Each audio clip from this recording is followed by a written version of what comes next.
What is up, everybody? Hope you're doing well. So, I wanted to just kind of share something that I go over with my clients every single week. And it's something that if you followed my YouTube channel, you've heard me talk about it quite a bit, but it's something that I just have to really emphasize. Depersonalization, realization are trauma coping mechanisms. Trauma is a state of nervous system overwhelm. It's whenever there's so much buildup of tension, cortisol, adrenaline, emotion, fatigue in the body that your brain thinks that you're being eaten by a lion. And you access what's called the freeze response. And the freeze response is designed to mitigate the pain of being eaten by a lion. There's technically two phases to the freeze response. The first phase is where you're going to be experiencing freeze symptoms such as depersonalization, realization, time feels distorted, memory issues, other things like that, as well as fight or flight symptoms, what we would call anxiety, right? But then in the most severe state of the freeze, fight or flight symptoms shut off. Let's say that, a mammal is playing dead and the predator doesn't believe that the mammal's dead and it is carrying, let's say, the gazelle to the lion's den where there's 20 lions waiting to eat it. Well, at that point, there's no need to have fight or flight symptoms. Those are going to shut off and they're just going to become extremely numb and dissociated. So, in the most severe states of trauma, there is no anxiety. That's why, if you hear that depersonalization, realization are a symptom of anxiety, it's absolutely not true, because depersonalization, realization are trauma coping mechanisms, and there are two states, there are two phases in trauma. And in that most severe state, there is no anxiety whatsoever. So I have people pretty regularly, I'd say maybe it's about 1 out of 20, just making up a number that may not be exactly accurate. Maybe it's 1 out of 30, are completely numb and dissociated. Like there's no anxiety whatsoever, yet they're constantly depersonalized and derealized. And it's because they're in a more severe state of trauma. But anyway, what I want to tell you is the people that work with me that are constantly depersonalized and derealized, and it's usually been several months or several years, it's probably not a major trauma. It could be. And every now and then we get that where they were relatively calm beforehand and they just had a sudden situation that they did not know how to cope with and they reached a state of overwhelm and they're just constantly depersonalized and derealized. So that does happen, but it's extremely rare. That may be like 1 out of 200 people.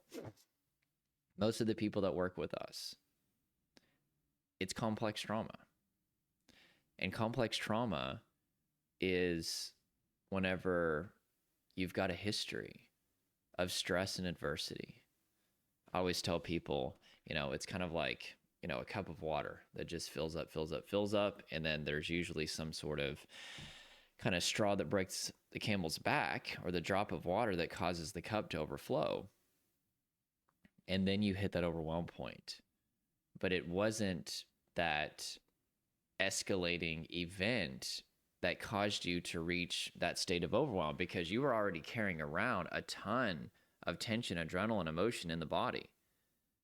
And so all you had to do was have that much stress to hit that overwhelm point. And that was me whenever depersonalization and derealization originally showed up. I was severely bullied growing up and lost my grandma prematurely in high school, didn't know how to deal with that. Parents went through a really messy divorce, was just really struggling in school, failed the 8th grade, and just was a very, very, very anxious person. And now looking back, I realized there were so many things that were actually anxious behaviors and symptoms that I just thought was a part of who I was. It's all I ever really knew. But nonetheless, whenever I had a bad marijuana experience after graduating high school, there was already so much buildup in my body. I mean, I was probably like up to here. And also, I had no idea what I was going to do with my life. And, I thought I was stupid. I did. They diagnosed me with like this math learning disability or something, which really was complete BS. I mean, what really happened is whenever I was learning division, you know, addition, subtraction, algebra, all that stuff, I couldn't see the board. And the reason why I couldn't see the board is because I have very bad vision. And I didn't want to wear my glasses because I was afraid that if I did, that I wouldn't fit in with people. I was getting severely bullied, and I just wanted so badly to be one of the popular kids or whatever. And so I fell so far behind that, I'll never forget. We were learning division. I forget which grade that this was. Nowadays, kids are learning division in like the second grade. Like my kids are learning stuff that I didn't learn until like the seventh grade in the freaking second and third grade. It's insane. But anyway, maybe it was like the sixth grade or something. I can't remember. But I remember all the other kids were getting it. And they're like, oh, yeah, that's easy. And I hadn't even learned how to add and subtract yet. I'll never forget that. But anyway, I just had all this stuff that had built up, and I could list out more stuff that happened or whatever, but I had a pretty stressful life. And so whenever I hit that overwhelm point, there was a lot of buildup in my body. And so whenever people come to us on the call where they ask about joining our program, which I don't take those calls anymore, but I took them for several years until I could finally hire somebody to do them for me. But I remember taking those calls, and I'd be like, how did this happen? What's your history? And every single time, almost without exception, they would be like, yeah, I went through this thing, and I was in an abusive relationship. I lost this person and this person. I was very anxious, or maybe they said that they have always had OCD or have had it for a long time, or they went through a bad breakup, or, this rejection happened, or bullying, or this thing and this thing. There's just hundreds of different scenarios, thousands. But they had a really painful history most of the time. And whenever you have had a history of painful experiences, that means that you've got a lot of sensory triggers. The brain registers emotional distress, and physical pain is the same thing. And so whenever you are under a lot of emotional distress, your brain registers that as being under physical danger. It's the anterior cingulate cortex and the anterior insula. Anterior cingulate cortex and anterior insula. I believe that's correct. And so your brain takes a snapshot of all the sensory data that you're experiencing in that moment and assigns the procedure of fight or flight response to that sensory data. If you hit an overwhelm point, then your brain assigns the freeze response to that sensory data. But it usually starts as just fight or flight response. And what's even more crazy, and I don't want to get too deep into this because I could nerd out for hours on this, but you actually don't even become aware of fight or flight response happening in your body until fear kicks in. So this is based on the work of Joseph Ledoux, who's the world's leading neuroscientist when it comes to fear and threat detection. But fear is actually not an emotion. And Joseph Ledoux said in a podcast with Joe Rogan that he said this, that's why a lot of these anti-anxiety medications are not working. It's because they misunderstood his research. A lot of these companies base their research or base the formulation of these medications off of people like him, right? What does the science show as far as helping people with their anxiety? And Joseph Ledoux said they misunderstood my research. And he said that a lot of these companies are getting out of the anti-anxiety business left and right because the meds aren't working. Again, I always try to be very careful, right? I'm not telling you to not take medication. Listen to your doctor, listen to your psychiatrist or whoever is prescribing that to you. This is just me telling you what Joseph Ledoux said. It's something that's very interesting because he said fear is not an emotion. And that's what a lot of these meds do is they just kind of blunt your emotions. So he said maybe you're less afraid to show up to a party, but then once you get there, you're still anxious or whatever. he said, fear is not an emotion. It's actually whenever you consciously become aware that your body is in fight or flight response and you have a sense of danger. And prior to that moment, your body is still going into fight or flight response. If you're somebody that has a bunch of sensory triggers that are activating fight or flight response in the body, but you're just not consciously aware of it. That's freaking scary. That's really, really scary. What that means is that you are activated without awareness. What that means is you can be carrying around tons of stress and tension and increased cortisol and adrenaline and think that you're fine, especially if you have a proclivity of dissociating into social media or doing things to numb your body, whether it's alcohol or drugs or porn or nicotine or this thing or that thing or unhealthy food. And you're so checked out and so numb to what's happening inside that adds another layer as to why you wouldn't even pick up on it. And so people, suddenly start to experience depersonalization realization. And what they don't realize is this has been a volcano that has had magma that's been building up for a long time. And maybe something happened that caused fear to kick in, and this threat response intruded into your conscious awareness. And then maybe shortly after that, you hit that overwhelm point and DPDR kicked in. But I can almost promise you, for those of you who have been suffering with DPDR for a long time, especially years, it's probably because you have a very painful history. And so you may not even think that, because your mindset, and this is everybody's, because we have a very antiquated understanding of trauma, is that, oh, I haven't been through any traumatic events, so that doesn't make any sense. Again, that's a 20th century understanding of trauma, that trauma is an event, it's a past event, and then it's car accident, loss of a loved one, mass interpersonal violence, natural disaster, things like that, going off to war. There's a standard list, right?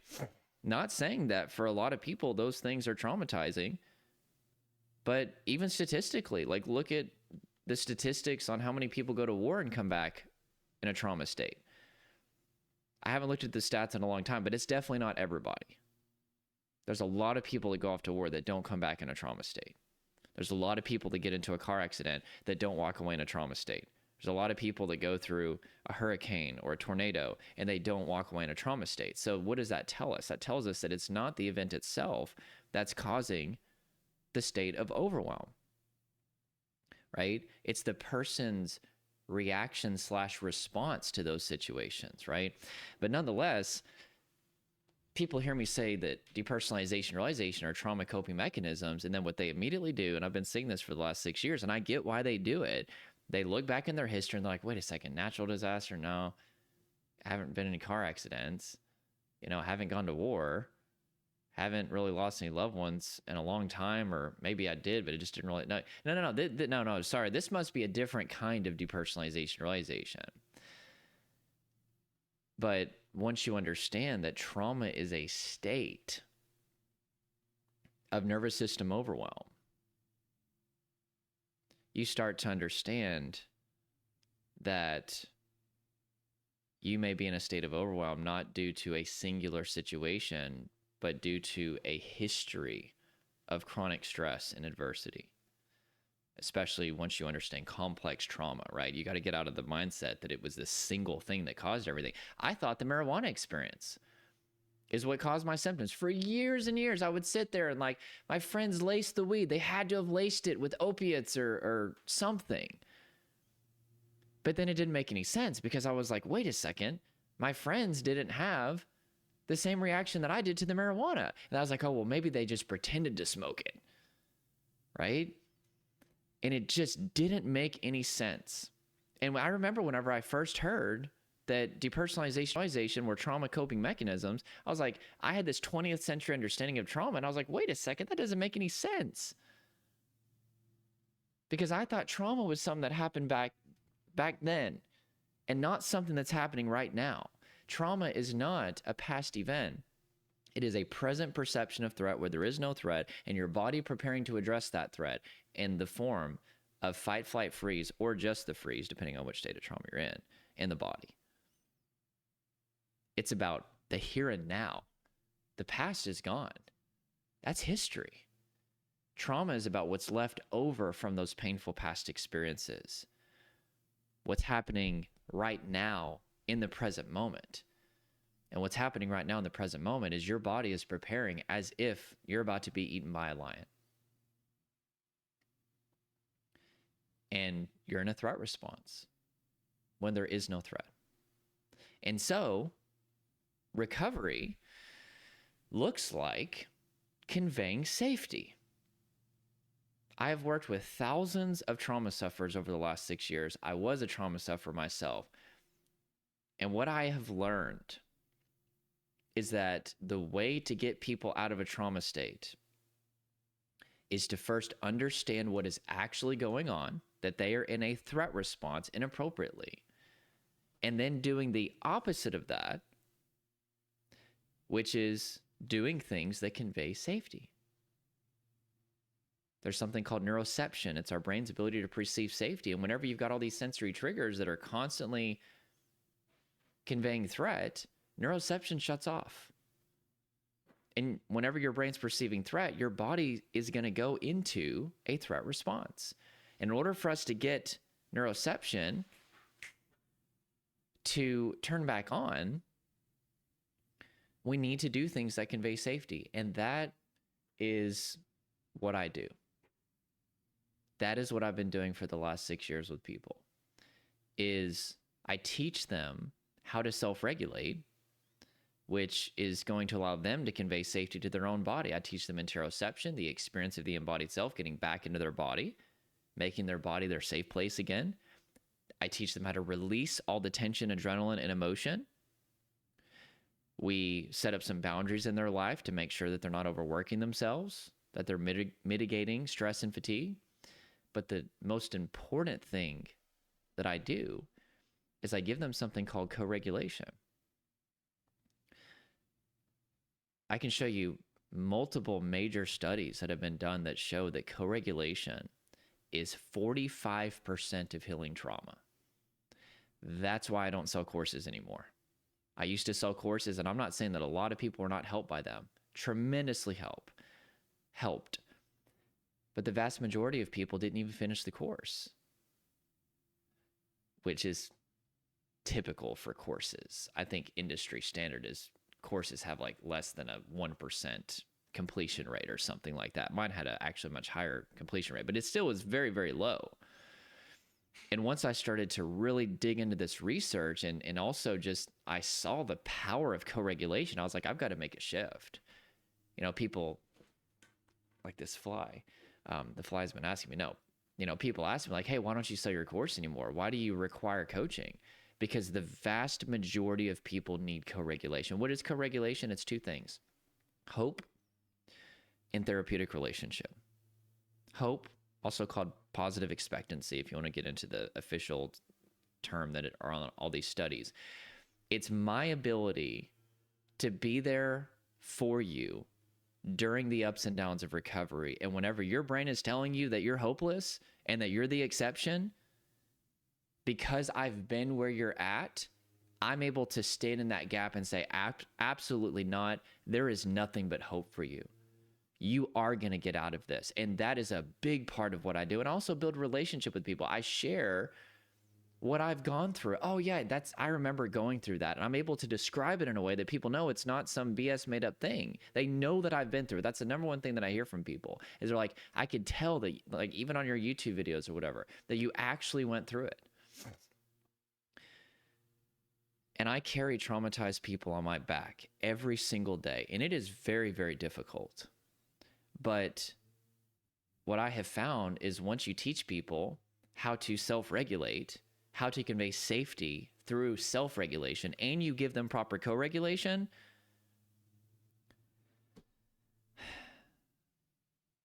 the results are absolutely miraculous. I would not be doing this 6 years later unless people we're seeing incredible results because of how hard that this job is. Anybody who has helped people suffering, not even just helping trauma sufferers, maybe you're a teacher or you're in the medical field or just whatever, you know about something called compassion fatigue. It's a form of secondary trauma, and it happens whenever you're helping people who are suffering and you end up getting traumatized yourself. I have never experienced that because I spend so much time every day self-regulating. I practice what I preach. But even so, you know how hard it is. It is very, very difficult. I have to spend so much time keeping myself very, very, very regulated and healthy. I have to have such strict boundaries in life. And every day I wake up and I've got 30 to 40, sometimes 50, 60 new messages from my clients. Jordan, I don't think I can do this. Jordan, I'm depressed. Jordan, I've got to be the exception. And I stand in that gap for them.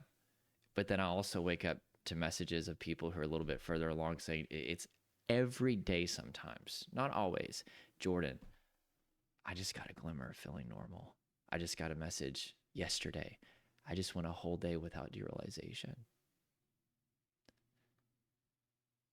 Jordan, I was able to go hang out with my friends again and had no symptoms. Jordan, it's been 2 weeks since I've had symptoms. Jordan, I'm finally feeling what's happening in my body. Jordan, oh, I had this breakthrough and this breakthrough. Every day I wake up to that. There's a combination of messages. And the people that feel like they're the exception, if they have enough hope, you don't even need a lot of hope, but you need hope. And if I relate with them, connect with them long enough, they get out of it. Doesn't matter if it's been 10 years, doesn't matter if it's been 20, 30 plus years. We get those people regularly at this point who it's been many, many, many years. In fact, that's become kind of the norm, is it's at least years. We get people that it's been 4 months and 6 months or less than a year, of course, but we get the people that the doctors don't know what to do with. They've tried usually at least a therapist, sometimes multiple therapists. They've tried anti-anxiety meds, antidepressant meds, antipsychotics, this thing, that thing. They've usually tried popular programs. And they've tried to beat it on their own, and it's not working. You could say that we literally deal, like trauma itself is already extremely severe, but we deal with like the worst cases within trauma. We also, again, deal with mild cases. But I just want to let you know, it doesn't matter how long you've been suffering. If you have the conditions for healing, you will get out of this. Your body has an innate capacity to heal. Dr. Peter Levine, world-renowned trauma expert, says, which by the way, I don't teach somatic experiencing, not that I'm against it per se. I think that is probably more for single event trauma. Love Dr. Levine, love his work, but I don't teach that. I don't even recommend it except in rare instances with clients, but I teach something completely different, just so you know. People hear me quote Dr. Levine, they think, oh, you're a somatic experiencing guy. I'm not, but hey, if that helps somebody, love that. Many streams make up a river in trauma healing. I don't give a crap how you get healed, as long as you're dealing with what's happening in your body, you get co-regulation, that's freaking awesome. Doesn't even have to be with me. What? Jordan, this is how you make your living. Why would you say that? Well, because I trust God. I trust God that I don't have to manipulate people. I don't have to twist people's arm. I believe that we're changing lives and that people are going to see that and that God will bring us the right people. I don't stress out about getting clients. I don't feel like I have to manipulate you and do all that stuff that you guys have seen before. If you want to work with me, cool. If you don't, that's okay too. But what I will tell you is that you can heal. You have an innate capacity to heal within you, but it's kind of like having a watermelon seed. If you plant a watermelon seed and there's no nutrients in the soil and there's no sunlight and there's no water, it's not going to work. And I think the problem that so many people face is that they've been taught that the solution is in the method. We have a very method-centric approach to healing trauma. You got to get the right method. But that's not what the studies show. The major authoritative studies in this field show that co-regulation is much more important than which method that you use. Co-regulation trumps method. Mentor trumps method. And so, with that being said, you need to find somebody that can create co-regulation. If that's me, awesome. Apply for our program. We'd love to take a look at your situation. In fact, we've got more space to help you than ever because I've got a full team now, which means I'm not making any money. I'm actually losing money. We're hoping to change that soon because I do have to make at least a little bit of money to keep doing this. But I've got a team of 5 people now. And I had to do that so I can have the energy to keep doing this. But I've got the capacity to take on a lot of people. We are able to help more people than we've ever been able to help before. And it's really awesome.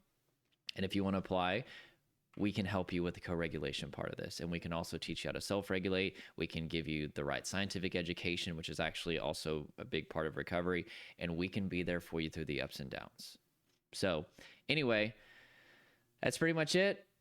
Smash that, I gotta be a cool YouTuber, smash that like button if this helped you. And subscribe, join this community. That's about it. Trying to think if there's anything else. Nope, that's it. Hope you have a good day. Talk to you soon. Where's the stop button? There it is.